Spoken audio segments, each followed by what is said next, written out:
திருந்ததி கற்பினார் தோளும் திருந்திய தொல்குடியில் மாண்டார் தொடர்ச்சியும் சொல்லின் அரில் அகற்றும் கேள்வியர் நட்பும் இம்மூன்றும் திரிகடுகம் போலும் மருந்து என்கிறார் நல்லாதனார் திரிகடுகத்தில்.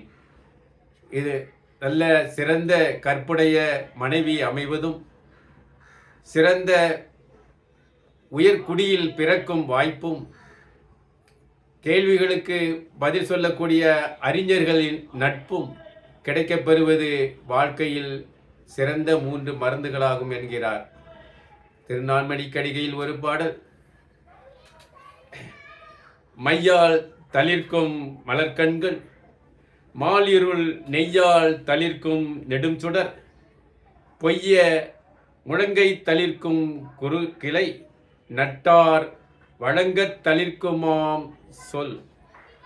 அதாவது கண்களுக்கு மை நீட்டுவதால் கண்கள் அழகுறும், நெய் ஊற்றுவதால் தீபம் ஒளிர்விட்டு எரியும், மழை பெய்வதால் மரம் செடி கொடிகள் தளிர்த்து வளரும், நல்ல கொடைகள் கொடுப்பதால் சான்றோர்கள் புகழ் பெறுவார்கள் என்கிறார் நான்மணிக்கடிகையில் விளம்பி